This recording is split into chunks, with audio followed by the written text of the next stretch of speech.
na mama upate miaka mingi na heri duniani. Ya 5 usiue, ya 6 usiseme, ya 7 usiibe, ya 8 usiseme uongo, ya 9 usitamani mwanamke asiye mke wako, ya 10 usitamani mali ya mtu mwingine. Sala kwa malaika mlinzi. Malaika mlinzi wangu, nilinde katika hatari zote za roho na za mwili. Mungu Baba, la Mwana, la Roho Mtakatifu. Amina.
Mungu anatupatia sisi siku nyingine mpya leo, ili tumpende, tutumikie, pia tupende jirani wetu, tumikie jirani yetu. Tuseme asante kwa Mungu kwa njia ya hiyo Ekaristi, kwa sababu Ekaristi kwa lugha ya zamani maana yake ni shukrani. Tunatoa shukrani pamoja na Yesu. Basi tuanze misa yetu kwa jina la Baba na la Mwana na la Roho Mtakatifu. Amina. Amani iwe nanyi. Na iwe rohoni mwako. Tutasikia leo katika somo la kwanza dhambi ya mfalme Daudi.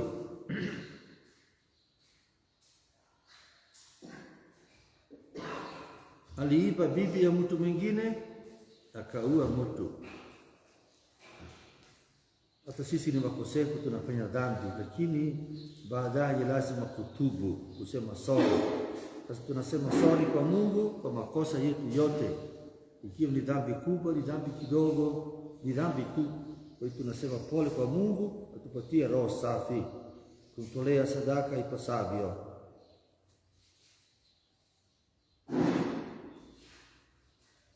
Namungamia Mungu Mwenyezi,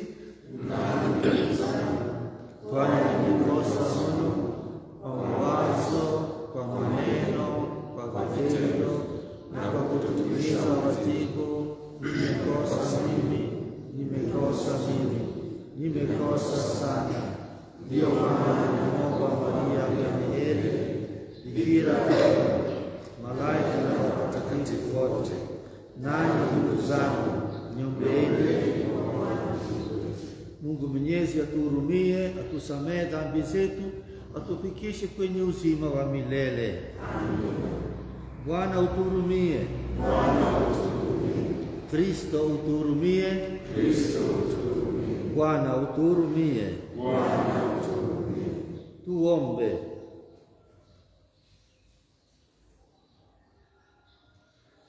Mungu Mwenyezi wa milele, uelekeze mwenendo wetu kadiri ya mapenzi yako, ili kwa jina la mwanao mpendwa tustahili kujaa matendo mema. Tunaomba hayo kwa njia ya Bwana wetu Yesu Kristo mwanao, anayeishi na kutawala nawe katika umoja wa Roho Mtakatifu, Mungu daima na milele. Amen.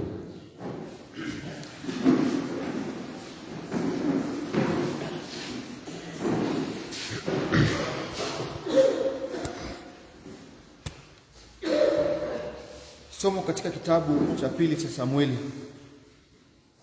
Hapo mwanzo wa mwaka, wakati ambapo wafalme utoka kwenda vitani, Daudi alimtuma Yoabu na maafisa wake pamoja na Israeli yote wakaangamize Waamoni na kuisingira Raba. Daudi lakini alibaki Yerusalemu. Ikawa jioni moja, Daudi alitoka kitandani akatembea katika dari la nyumba lake la kifalme, na kutokea huko akamuona mwanamke mzuri anaoga. Naye akaulizia habari za mwanamke huyo, akaambiwa yeye ni Bathsheba binti Eliamu na mke wa Uria Mwiti, mchukua silaha wa Yoabu. Daudi akapeleka wajumbe ili kumleta. Mwanamke yule alishika mimba na akapeleka habari kwa Daudi kumwambia, nina mimba. Daudi akatuma ujumbe kwa Yoabu kusema, unitumie Uria Mwiti. Basi Yoabu akamtuma Uria kwa Daudi, na Uria alipofika kwake, Daudi akamuuliza habari za Yoabu, za askari na za vita na za Uria. Akajibu kuwa yote ni salama. Kisha Daudi akamwambia Uria, haya, shuka nyumbani kwako ukanawe miguu yako. Uria akatoka nyumbani mwa mfalme, na sehemu ya chakula kutoka mesani kwa mfalme ikamfuata.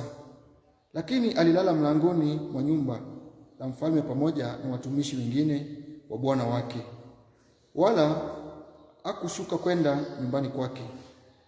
Daudi alipopashwa habari kuwa Uria hakushuka kwenda nyumbani kwake, Daudi akamwalika Uria ili aje kula na kunywa mbele yake, naye akamlevya. Lakini jioni Uria akatoka akaenda kulala kitandani pake pamoja na watumishi wa bwana wake, wala hakushuka nyumbani kwake. Asubuhi ya kesho yake Daudi akaandika barua kwa Yoabu na kuipeleka kwa mkono wa Uria. Akaandika ndani ya barua maagizo haya: mwekeni Uria mbele palipo mapigano makali, kisha nyinyi mrudi nyuma mkimwacha peke yake ili apigwe afe.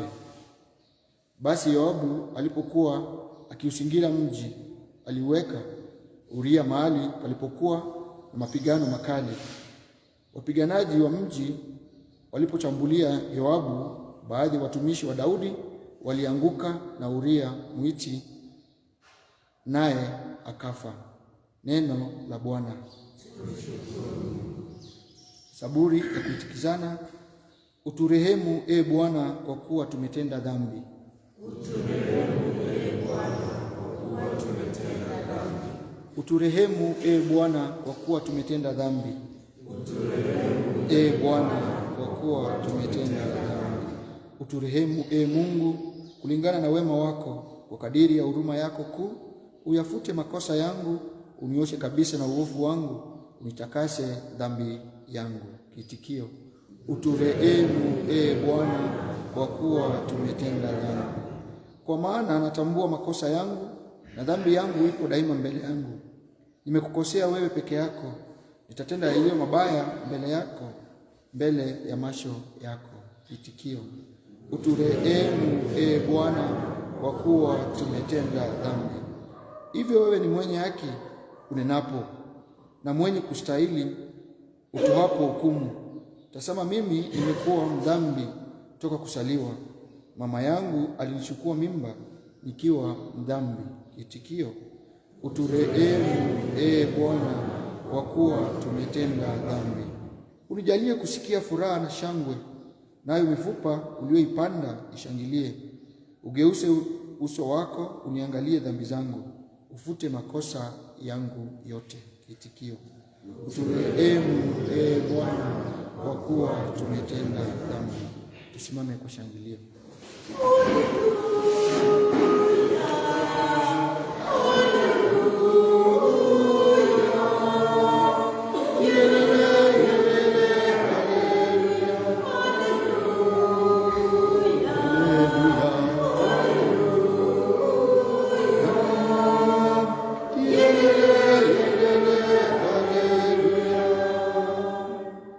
Utukuzwe Baba, Bwana wa mbingu na nchi, kwa kuwa umewafunulia watoto wadogo mafumbo ya ufalme.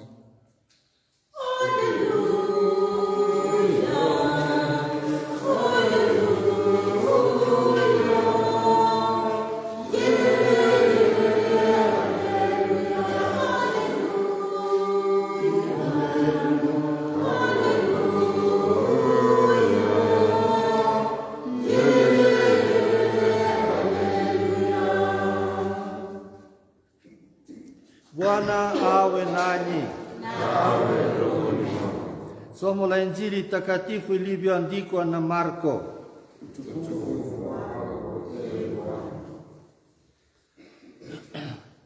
Wakati ule Yesu aliwaambia makutano, ufalme wa Mungu unafanana na mtu apandaye mbegu shambani. Usiku na mchana akilala, akiwa macho, mbegu inamea na kukua, asijue namna yake. Maana udongo wenyewe unasitawisha kwanza bua, alafu suke, kisha punje pevu shukeni. Nafaka inapokomaa analeta mundu, kwa maana mavuno yamefika. Alisema, tufananishe ufalme wa Mungu na nini? Au tupange kwa mfano gani? Ni kama punje ya haradali, inapopandwa ardhini ni ndogo kuliko mbegu zote zipatikanazo duniani. Lakini baada ya kupandwa inakuwa na kupita mimea yote ya bustani, ikachipuza matawi makubwa, hata ndege ya angani waweza kukaa kivulini pake. Kwa mifano mingi ya namna hii aliwatangazia neno lake kwa kadiri walioweza kulifahamu. Pasipo mifano hakusema nao, lakini walipokuwa peke yao aliwaeleza wafuasi wake yote. Injili ya Bwana Yesu.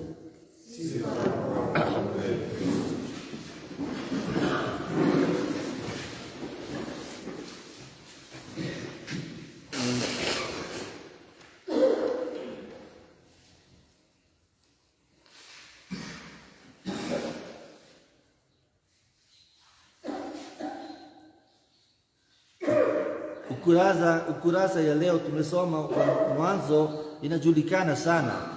Inaeleza dhambi ya mfalme Daudi.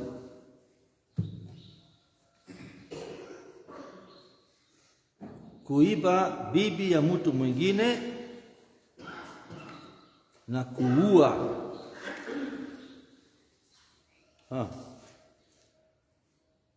Alivunja dhambi, alifanya dhambi kubwa, alivunja amri ya 5 usiue. Alafu usizini, ya 6. Ya 9 usitamani, sivyo? Lakini tutaona kesho ametubu hiyo dhambi.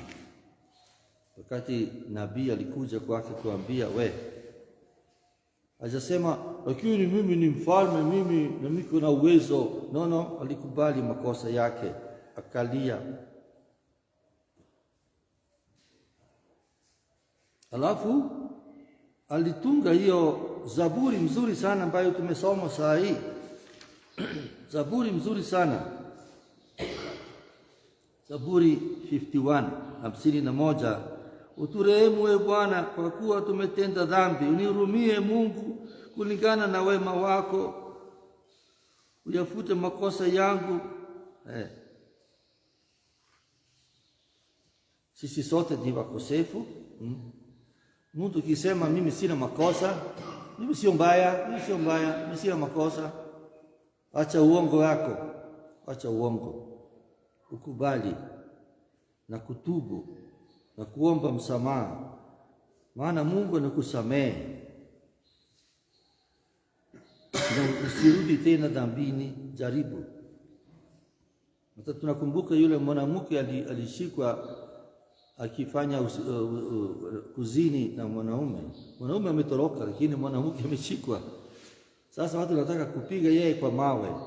Mwanamke akifanya dhambi huwa na mawe, kama Waislamu tu katika kitabu Quran huwa na mawe. Yesu anasema, nani hapa ambaye hana makosa? Nani? Jaribu utupe mawe. Jaribu. Nani ana makosa? Wakaacha mawe, anaanguka chini. Kuanzia wazee, kuanzia sisi wazee. Wazee wanafanya dhambi zaidi kuliko vijana. Mama, nani alikustaki? Nani alihukumu wewe? Hakuna. Hata mimi siwezi kuhukumu wewe, umesamehewa, lakini usifanye dhambi tena. Usijaribu kurudi tena kwa dhambi. Unasamehewa. Habari ya Injili. Injili pia ni safi sana. Ufalme wa Mungu umefanana na mtu ambaye anaweka mbegu kwa mashamba. Alafu hiyo mbegu bila kelele, polepole inamea, inakuwa mboga, miti kubwa. Bila kelele. Kwa sababu mbegu iko na nguvu sana. Mbegu hiyo ni mfano ya ufalme wa mbinguni, kazi ya Mungu. Mungu anafanya kazi bila kelele, polepole.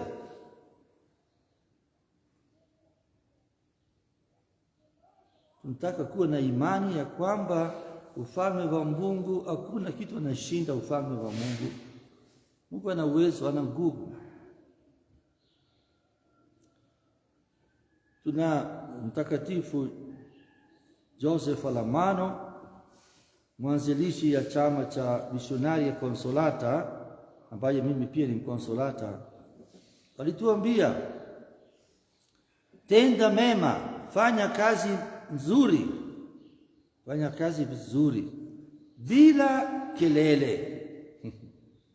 Tenda mema bila kelele sana, bila kujisifu.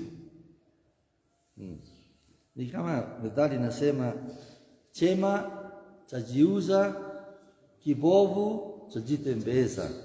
Chema chajiuza, kitu kizuri haina haja ya kupiga kelele, inaonekana inafanya kazi. Chema chajiuza, fanya kazi mzuri bila kufanya kelele. Wakati sasa wamejaribu na wanajaribu hata leo kupinga dini ya Kikristo, kuua Wakristo, kutesa Wakristo, kuvunja, kuchoma makanisa, kukata shingo ya Wakristo. Dini ya Kikristo inakwisha? Wapi? Inaongezeka, inaendelea zaidi. Wewe unacheza na Mungu. Mungu ana nguvu, anafanya kazi polepole, lakini anaendelea kazi yake. Mtakatifu zamani alisema, wazee zamani walisema, damu ya Wakristo ni mbegu ya Wakristo wapya. Damu ya Wakristo ni mbegu ya Wakristo wapya. Kwa hivyo usiogope shida. Mungu anafanya kazi. Hiyo mbegu ya Mungu inamea polepole. Kanisa la Mungu litasimama imara. Simama, simama imara, jilinde, neno lake Bwana imara. Kesha kila siku uombe, utasi.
Salini ndugu, ni sadaka yangu na yenu ikubaliwe na Mungu Baba Mwenyezi.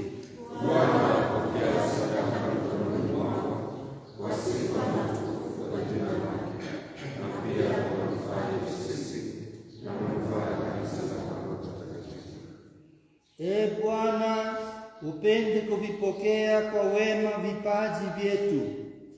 Tunakuomba uvitakase, uvifanye viwe kwetu chemchemi ya wokovu, kwa njia ya Kristo Bwana wetu. Amen.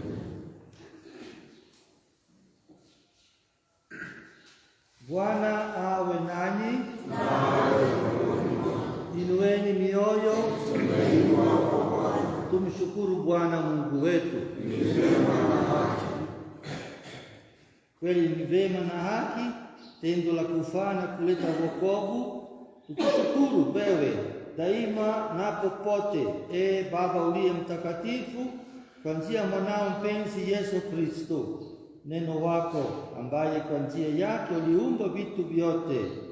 Ndiye uliyemtuma kwetu kama mwokozi na mkombozi, akafanyika mwili kwa uwezo wa Roho Mtakatifu, akazaliwa na bikira. Kwa kuwa alitaka kutimiza mapenzi yako na kukupatia taifa takatifu, alipanua mikono yake alipoteswa msalabani, ili angamize mauti na kudhihirisha ufufuko. Kwa sababu hiyo sisi pamoja na malaika na watakatifu wote tunatangaza utukufu wako, tukisema kwa sauti moja: Mtakatifu, mtakatifu, mtakatifu, Bwana Mungu wa majeshi, mbingu na dunia zimejaa utukufu wako. Hosana juu mbinguni. Mbarikiwa anayekuja kwa jina la Bwana. Hosana juu mbinguni.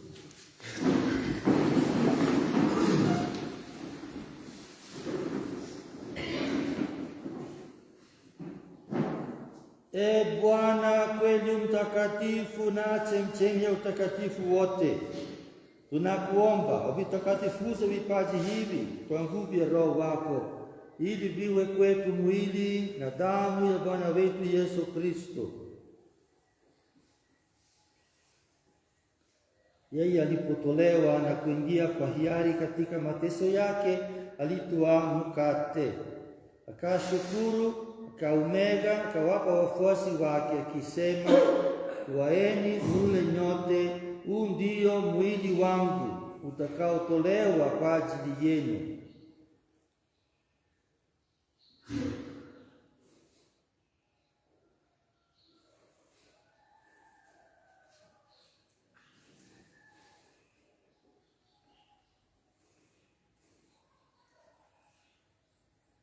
Vivyo hivyo baada ya kula, akitwaa kikombe na kushukuru tena, aliwapa wafuasi wake akisema, twaeni mnywe nyote, hiki ndicho kikombe cha damu yangu, damu ya agano jipya na la milele, itakayomwagika kwa ajili yenu na kwa ajili ya wengi kwa maondoleo ya dhambi. Fanyeni hivi kwa ukumbusho wangu.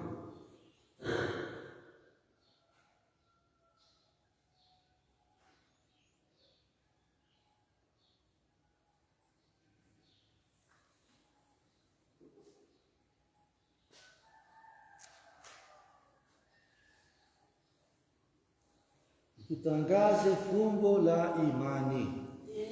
Bwana, tunatangaza kifo chako na kutukuza ufufuko wako mpaka utakapokuja. Kwa hiyo Bwana, tunapoadhimisha ukumbusho wa kifo na ufufuko wake mwanao, tunakutolea mkate wa uzima na kikombe cha wokovu. Tunakushukuru kwa kuwa umetustahilisha kusimama mbele yako na kukutumikia. Pia tunakusihi kwa unyenyekevu, ili kwa kushiriki mwili na damu ya Kristo tukusanywe na Roho Mtakatifu tupate kuwa jamaa moja. Bwana, ulikumbuke kanisa lako lililoenea popote duniani, ulikamilishe katika mapendo pamoja na Baba Mtakatifu wetu Leo na askofu wetu Joya Hieronymus na waklero wote. Pia wakumbuke ndugu zetu waliofariki dunia wakiwa na tumaini la ufufuko na marehemu wote, waliofariki dunia katika huruma yako, wapokee kwenye nuru ya uso wako. Tunakuomba utuhurumie sisi sote pia, ili pamoja na Maria Bikira mwenye heri, mama wa Mungu, Mtakatifu Yosefu mume wako Bikira, mitume wenye heri na watakatifu wote waliokupendeza tangu kale, tustahili kushiriki uzima wa milele na kukusifu na kukutukuza kwa njia ya mwanao Yesu Kristo.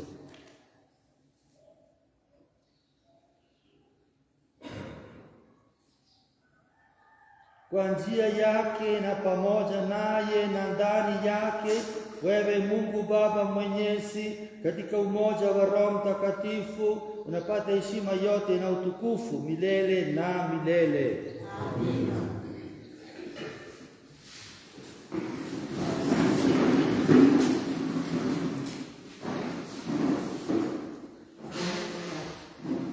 Na sasa tusali kwa imani ile sala aliyotufundisha Bwana wetu.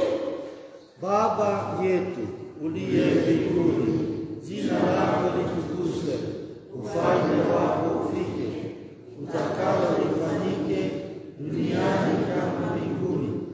Utupe leo mkate wetu wa kila siku, utusamehe makosa yetu kama tunavyowasamehe na sisi waliotukosea, usitutie katika kishawishi, lakini utuokoe maovuni. Bwana, tunakuomba utuokoe katika maovu yote, utujalie kwa wema wako amani maishani mwetu, kusudi kwa msaada ya huruma yako tuokolewe daima na dhambi, wala tusifadhaishwe na jambo lolote, tunapotazamia tumaini lenye heri na ujio wa Mwokozi wetu Yesu Kristo. Kwa kuwa ufalme ni wako na nguvu na utukufu hata milele.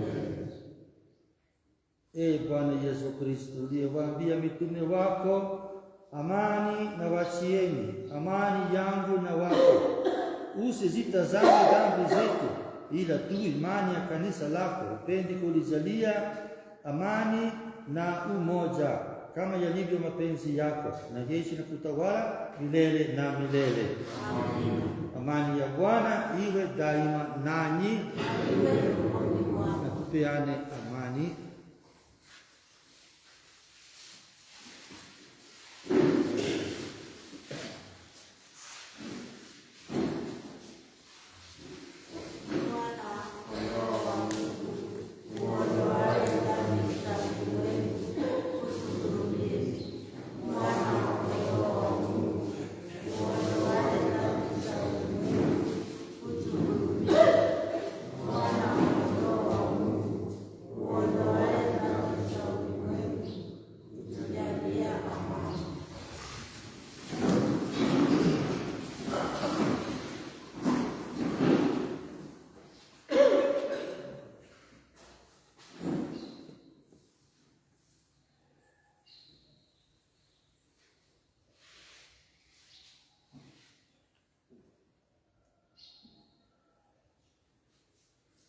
Tazama mwana kondoo wa Mungu, tazama aondoaye dhambi za ulimwengu. Heri yao walioalikwa kwenye karamu ya mwana kondoo. Bwana, sistahili kuingia kwangu, lakini sema neno tu na roho yangu itaona. Mwili wa Kristo tulinde tupate uzima wa milele. Amen.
Roho ya Kristo nitakasa, mwili wa Kristo uniokoe.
Tuombe.